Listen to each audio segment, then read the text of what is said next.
من الشیطان الرجیم بسم اللہ الرحمن الرحیم ان فی خلق السماوات والارض واختلاف اللیل والنہار لآیات لأولی الالباب الذین یذکرون اللہ قیاما وقعودا وعلی جنوبہم ویتفکرون فی خلق السماوات والارض ربنا ما خلقت هذا باطلا سبحانک فقنا عذاب النار۔ یہ سورہ آل عمران کی دو آیتیں آپ کے سامنے پڑھی گئیں، 190 191۔ آپ سب کے علم میں ہے سورہ آل عمران کی شروعات الف لام میم اللہ لا الہ الا هو الحی القیوم، ایک دم شروع میں سورہ آل عمران کے اللہ تبارک و تعالیٰ کی ذات و صفات کا بیان تھا اور اس کے دلائل دیے گئے تھے کہ اللہ کون ہے، اللہ کی صفات کیا ہیں، اللہ کو معبود کیوں ماننا چاہیے، اللہ کی عبادت کیوں کرنی چاہیے، اللہ کے سوا کوئی بھی عبادت کے لائق کیوں نہیں ہے، یہ سب دلائل دیے گئے تھے۔ اب سورہ آل عمران کا آخری رکوع، سورہ آل عمران کا یہ آخری رکوع ہے، اس رکوع پر سورہ آل عمران مکمل ہوتا ہے اور ختم ہوتا ہے۔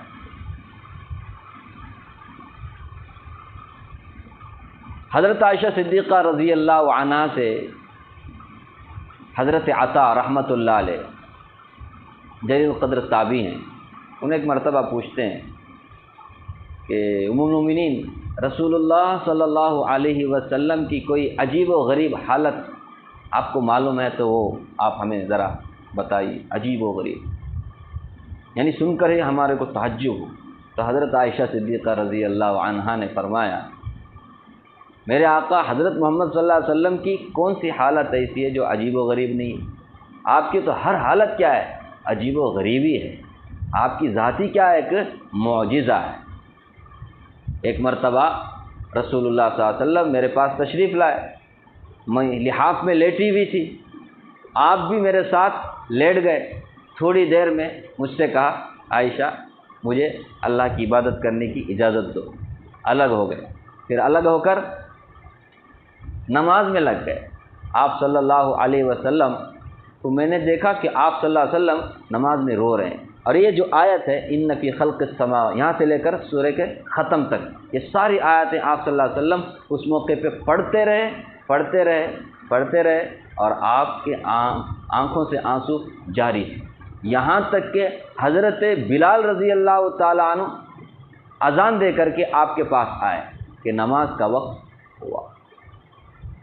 تو یہ آپ صلی اللہ علیہ وسلم کا معمول تھا، آپ رات کے وقت میں اٹھتے تہجد کے لیے تو بہت ساری روایتوں میں ہیں یہ آیتیں پڑھتے تھے یہاں سے لے کر آخر تک، ان فی خلق السماوات والارض واختلاف اللیل والنہار لآیات لأولی الالباب، اس کے بعد میں پورا رکوع۔ اب آگے انشاءاللہ اس کو سنیں گے، اس کا ترجمہ، اس کی تفسیر، آخر اس کے اندر کیا چیز ہے جو آپ صلی اللہ علیہ وسلم۔ میں نے پوچھا یا رسول اللہ آپ اتنا روتے کیوں ہیں؟ تو آپ صلی اللہ علیہ وسلم نے فرمایا جبکہ آپ کی مغفرت ہو گئی ہے، آپ کے اگلے پچھلے سارے گناہ معاف ہیں۔ میں نے عرض کیا، ہم عائشہ فرماتی ہیں پھر کیوں اتنا روتے آپ؟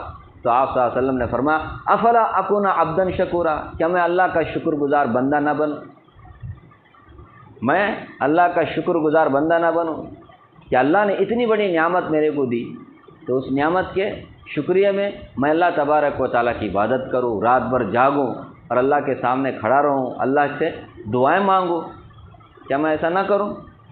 یہ آپ صلی اللہ علیہ وسلم کی سوچ تھی، آپ کا ایک تصور تھا۔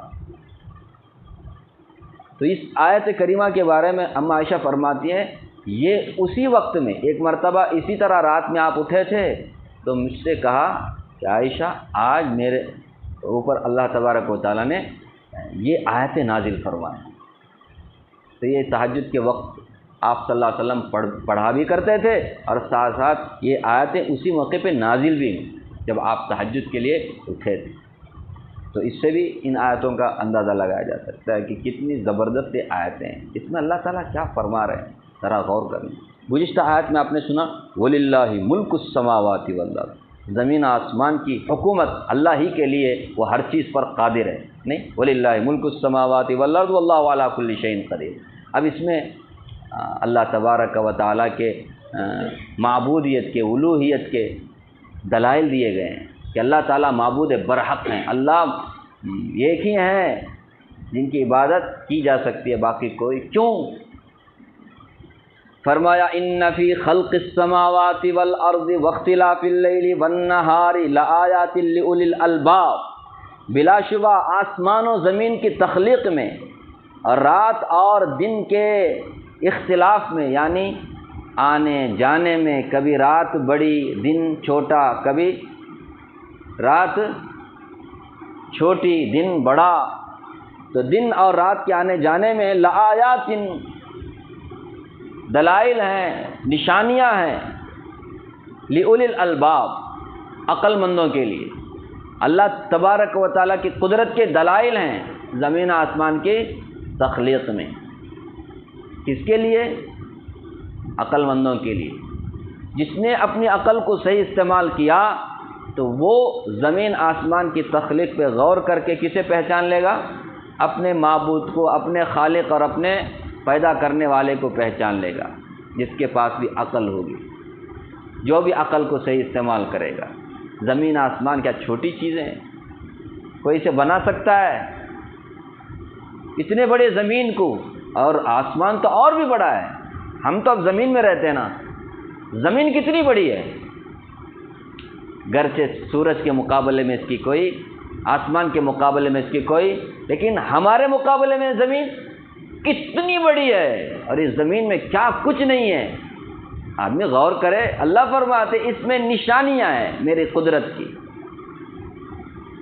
اللہ کو پہچاننے کے لیے اس میں بہت ساری نشانیاں ہیں۔ اصل میں رسول اللہ صلی اللہ علیہ وسلم کے سامنے مشرکین مکہ بار بار کچھ نہ کچھ معجزے طلب کرتے تھے، حالانکہ قرآن خود ہی ایک بہت بڑا معجزہ ہے، لیکن یہ صبح و شام پوچھا کرتے تھے ہمارے یہ صفا پہاڑ کو سونا بنا دے، ہمارا یہ سکا سکا علاقہ ہے، یہاں پانی کا انتظام نہیں، یہاں کوئی چشمہ جاری ہو جائے تاکہ ہمارے پانی کا کوئی انتظام ہو جائے، یہاں باغات ہوں، کھجور کے باغات ہوں، اناج ہو، غلہ ہو، فلاں فلاں۔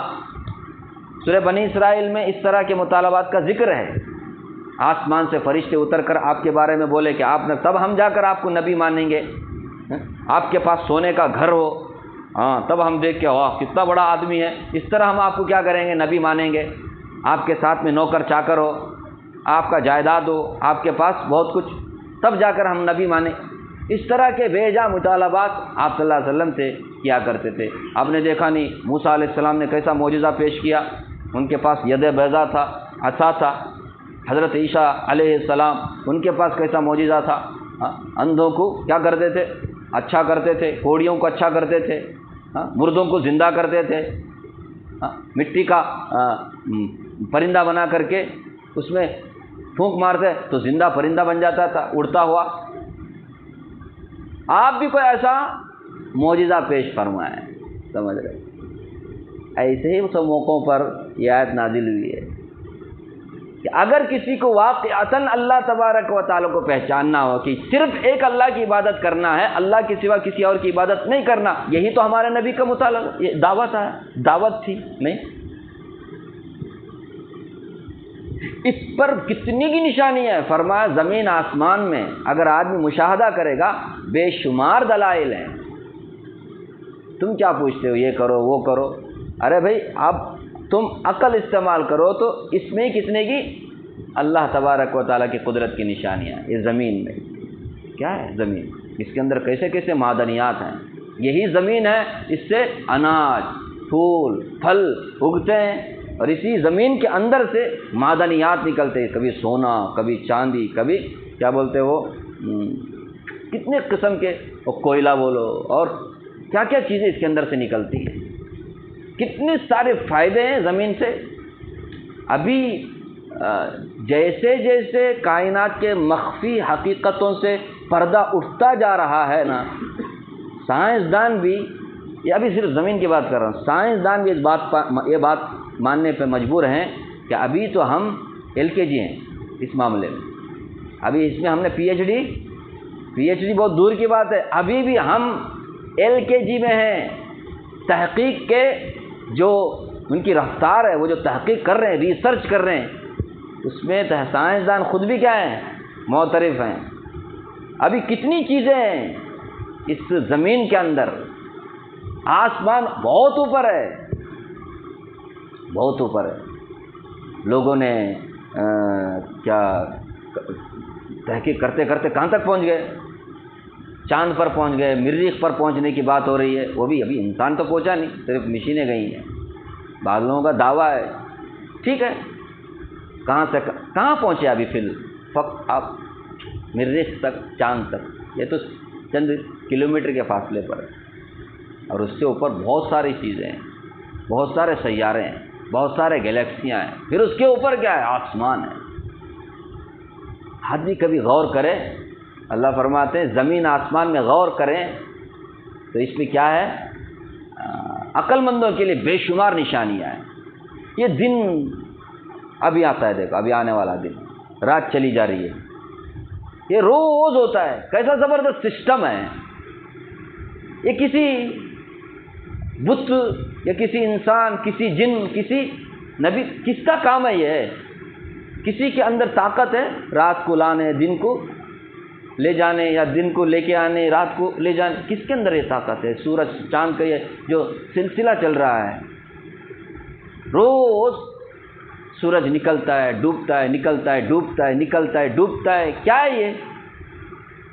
آدمی غور کرے تو اس میں اسے اپنے خالق کی پہچان ہو جائے گی، اسے پتہ چلے گا کہ اگر میرا سر جھک سکتا ہے تو صرف اسی کے سامنے جھکے گا جو اتنی بڑی کائنات کا نظام چلا رہا ہے۔ تو فرمایا عقل مندوں کے لیے اس میں نشانیاں ہیں۔ الباب کہتے ہیں لب کی جمع، لب بولتے ہیں مغز کو، مغز، جیسے بادام، دیکھا ہے بادام کہاں ہوتا ہے؟ اندر ہوتا ہے، اوپر نہیں ہوتا ہے، اس کا ایک خول ہوتا ہے۔ اسی طرح اخروٹ ہوتا ہے، اس کے اندر، اس کو مغز بولتے ہیں۔ آدمی اوپر کا چھلکا کیا کرتا ہے؟ پھینکتا ہے، اور مغز کیا کھاتا ہے، اس میں کیا ہے؟ صحت ہے، تندرستی ہے، فائدہ ہے۔ تو انسان کو عقل جو اللہ نے دیا نا، یہ عقل، یہ مغز ہے، مغز انسان کا، اگر یہ نہیں ہے تو پورے انسان بیکار ہے۔ کیا خیال آپ کا؟ کسی کے پاس وہ نہیں ہے مغز خالی، تو پھر وہ ایسا ہے جیسے بادام کا خول ہے، بادام نہیں ہے تو اس کو آپ کیا کریں گے؟ رکھیں گے شوکیس میں رکھ کر پوجا کریں گے؟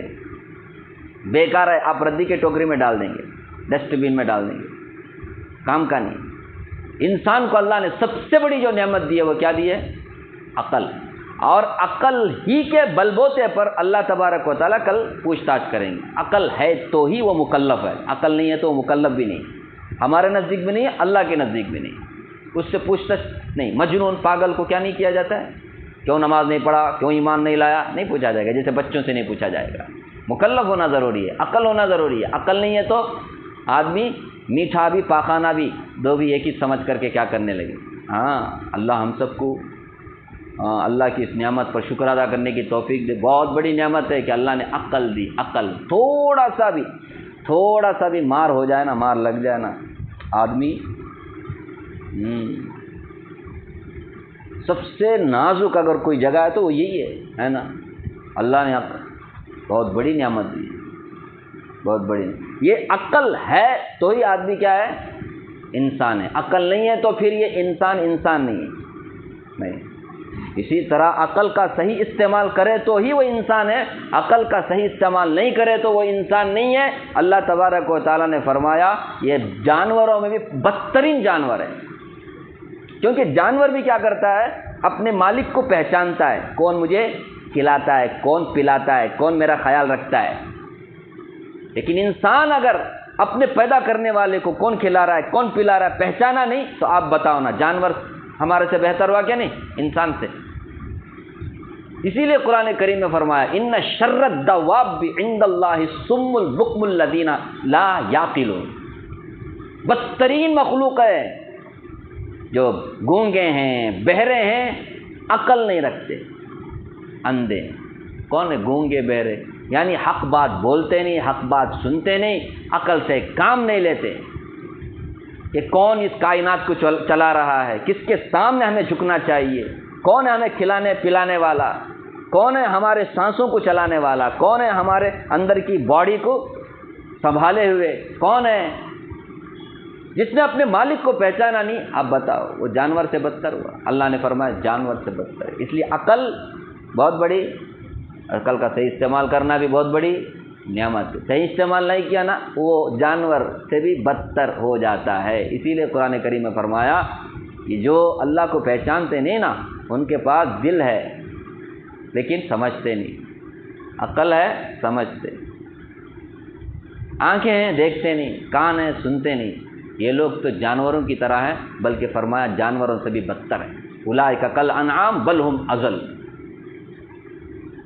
ہمارا بزرگ کیا کہتے ہیں، ہگنے موتنے کی مشین ہے، جس نے دنیا میں رہ کر کے سب کچھ کر لیا، سب کچھ کر لیا، چاند پر بھی پہنچ گیا، مریخ پر بھی پہنچ گیا، بڑے سے بڑا سائنسدان بن گیا، لیکن وہ اتنا سب ریسرچ کر کے اپنے پیدا کرنے والے کو نہیں پہچانا تو اس نے کچھ بھی نہیں کیا، دنیا میں اس نے کچھ بھی حاصل نہیں کیا۔ اپنے پیدا کرنے والے کو پہچاننا چاہیے، یہی تو کیا ہے نتیجہ ہونا چاہیے کس کا، ریسرچ کا۔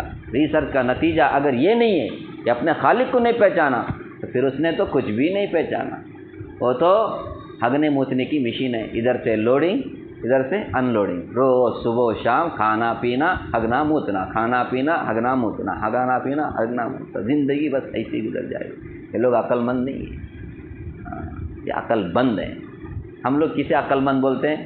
سچی بولو، کسے عقل مند بولتے ہیں؟ جس کے پاس سب سے زیادہ پیسہ ہو، جس کے پاس سب سے زیادہ سونا چاندی ہو، جس کے پاس زیادہ سے زیادہ پراپرٹی ہو، جس کے پاس بڑے سے بڑا عہدہ ہو۔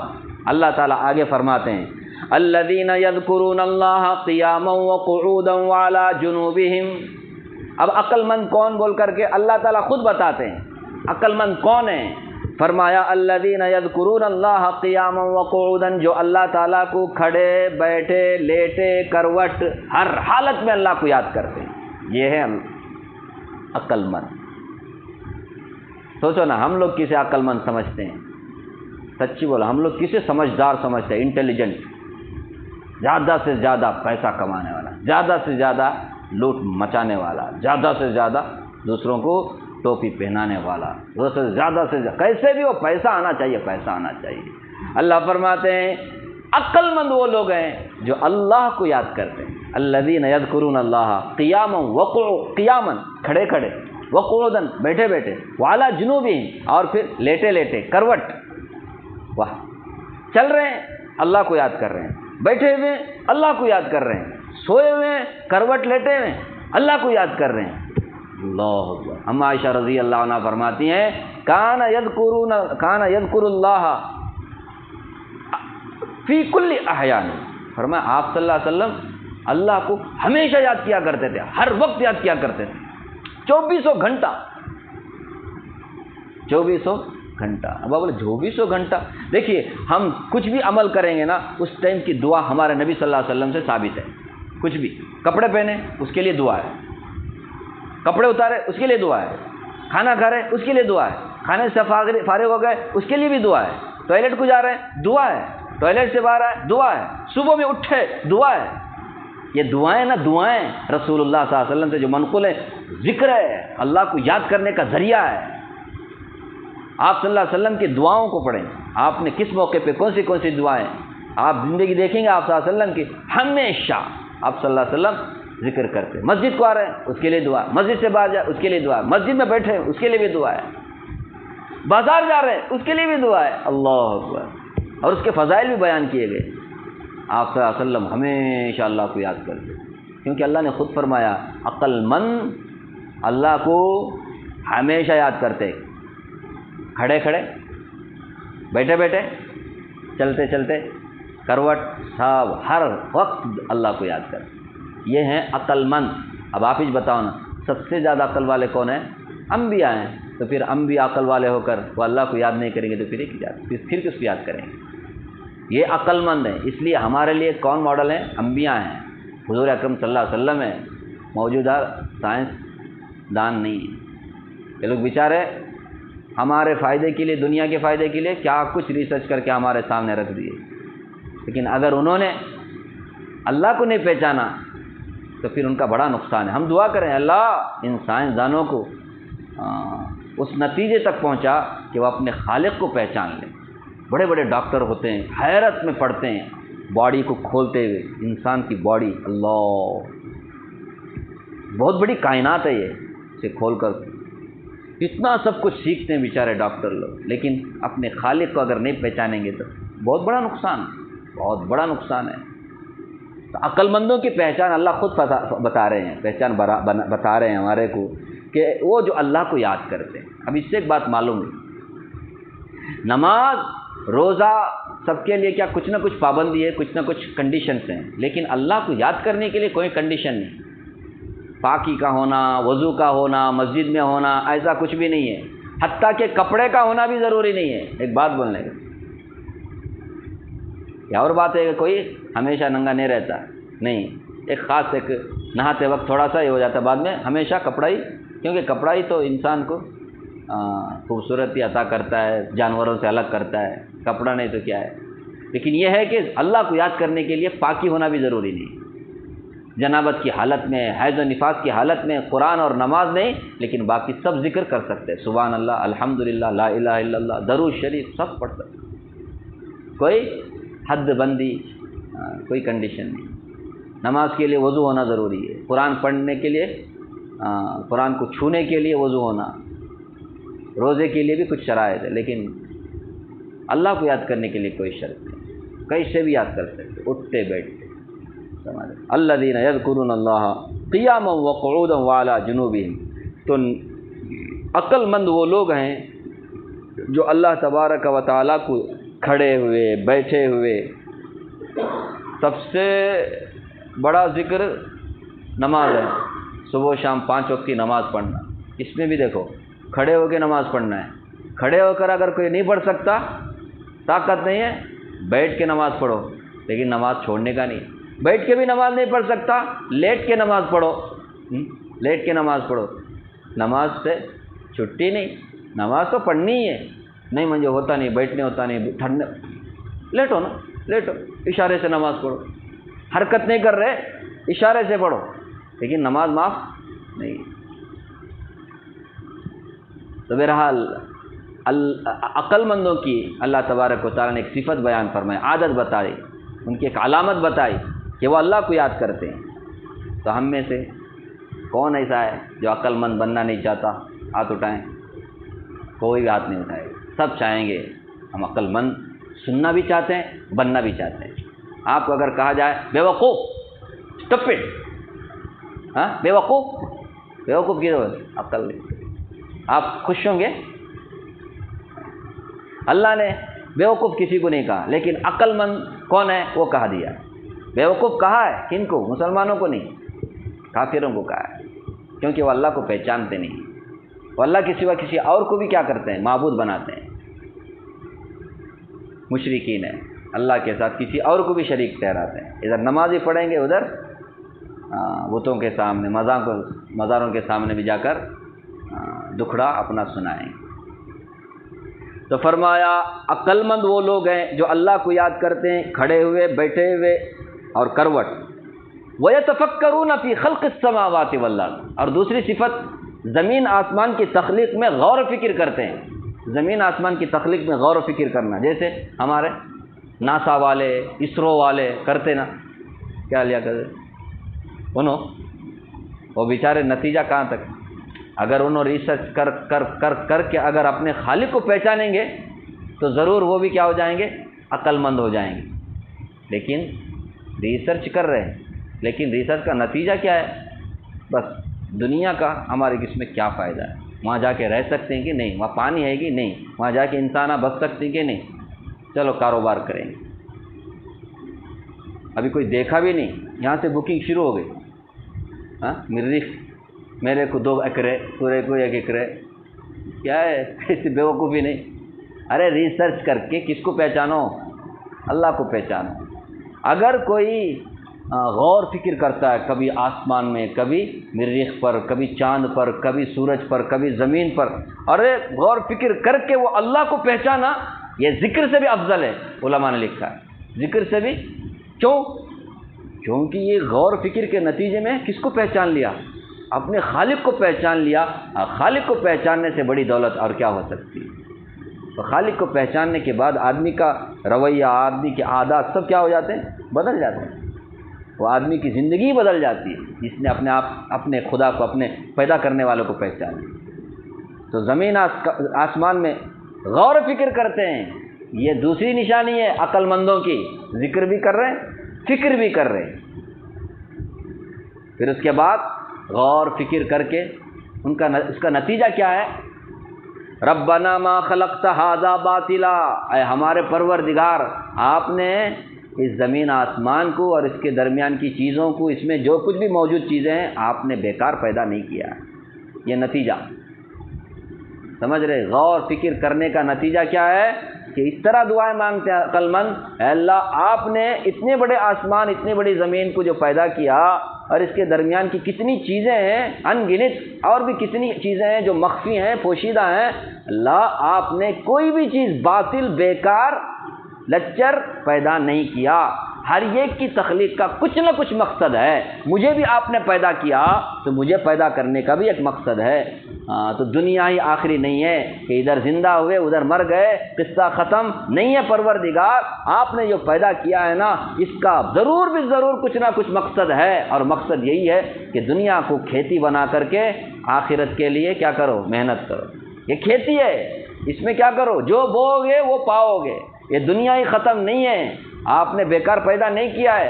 اگر یہاں پر ہم دیکھ رہے ہیں صبح و شام اللہ، غور فکر کرنے والے اس نتیجے پر پہنچتے ہیں، ہر اچھے کام کرنے والے کو اچھائی کا بدلہ نہیں ملتا، برے کام کرنے والوں کو برائی کی پوری سزا نہیں ملتی۔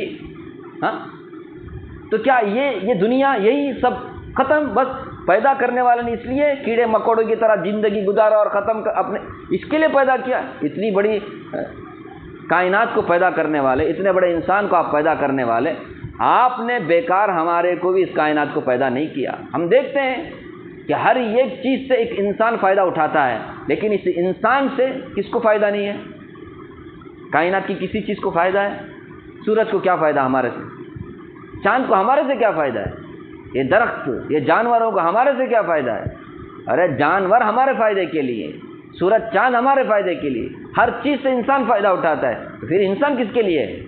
وہ غور فکر کرتا ہے، تب اس کو سمجھ میں بات آتی ہے میرے کو اس پیدا کرنے والے نے اپنی عبادت کے لیے پیدا کیا ہے۔ اس کا پورا حساب کتاب سب کہاں ہوگا؟ اس دنیا میں نہیں، کیونکہ ہم دیکھتے ہیں صبح و شام اس دنیا میں بڑے بڑے مجرم بھی پیسہ دے کر کے چھوٹ جاتے ہیں، پوری سزا نہیں ملتی، تو پھر اس کے لیے ضرور بھی ضرور ایک دن آئے گا۔ کون سا دن؟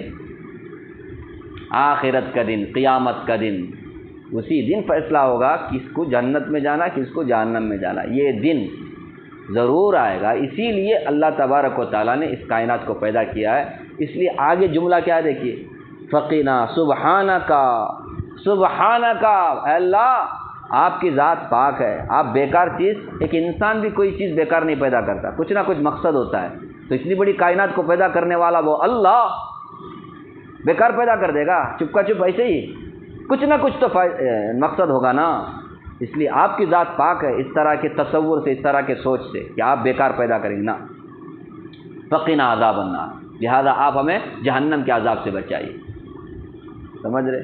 تو غور فکر کا نتیجہ کیا ہوتا ہے؟ آدمی آخرت کو ماننے والا ہو جاتا ہے، قیامت کو ماننے والا ہو جاتا ہے کہ دنیا ہی آخر نہیں ہے، دنیا کے بعد ایک اور بڑی کائنات ہے آخرت، ایک آخرت کی بھی زندگی ہے جسے کبھی ختم نہیں ہے۔ دنیا تو ختم ہونے والی ہے، آخرت کو کبھی ختم نہیں۔ تو یہ غور و فکر کا نتیجہ ہے فقنا عذاب النار۔ کوئی بھی چیز بیکار پیدا نہیں کی، اس پر بھی بات کر سکتے، اللہ تعالیٰ نے کوئی چیز بیکار پیدا نہیں کی۔ مچھر کے بارے میں کوئی نہیں بولے گا یہ مصیبت، اتنا مشکل، یہ ڈینگو، یہ وہ سب مچھر سے جانے گا نہیں، مچھر بولے تو آدمی ملیریا بولو، ڈینگو بولو، ہاں کیسے کیسے نام ہے نہیں بخار کے، یہ سب مچھروں سے پیدا ہوتے ہیں بول کر آج کا سائنس بولتا ہے۔ نہیں، کوئی بار کائی کو پیدا کرے اللہ تعالیٰ بیکار پیدا کرے، اس سے فائدہ کیا ہے؟ آواز آئی بولتے غیر تیرے جیسے متکبروں کے تکبر کو توڑنے کے لیے پیدا کرا تھا ان کو، تیرے جیسے اپنے آپ کو بہت شانہ سمجھتا ہے نا، تو اللہ کبھی کبھی لا کے دکھاتے اتنا بڑا ہے نا تو، اتنی چھوٹی مخلوق دیکھ تیری کیا حالت بنا کے رکھ دیتی ہے، کونے میں پڑ جاتا ہے، اتنا بڑا طاقتور بھی کونے میں پرسوں بھی بولا نہیں، آدھا ہو جاتا ہے انسان، اللہ حفاظت فرمائے سب کی۔ ہر ایک مخلوق میں اللہ نے کچھ نہ کچھ ہمارے لیے عبرت سبق فائدہ رکھا ہے، غور فکر کرنے والوں کے لیے۔ غور فکر نہیں کرتے تو نہ سچ بولتے یہ بیکار وہ بیکار، تو بیکار، تو اگر اللہ کو نہیں پہچانا تو سب سے بڑا بیکار، دھرتی کا بوجھ ہے تو، سمجھ رہے؟ میں اپنے آپ کو بول رہا ہوں، سمجھ رہے؟ تو آدمی کو غور فکر کر کے، اسی لیے روزانہ رات میں ہمارے نبی صلی اللہ علیہ وسلم اٹھ کر یہی پڑھتے تھے۔ ابھی اور بھی ہے آگے کیا کیا دعائیں مانگتے ہیں غور فکر کرنے کے نتیجے میں اللہ کے وہ عقل مند بندے، آگے ہے۔ ابھی تو صرف دعات میں نے پڑھی، اس کا ترجمہ کر دیا۔ اللہ تعالیٰ مجھے بھی آپ کو بھی عقل مندوں میں اللہ ہم سب کو شامل فرمائے، بے وقوفوں میں اللہ شامل ہونے سے اللہ ہماری حفاظت فرمائے، آمین یا رب العالمین۔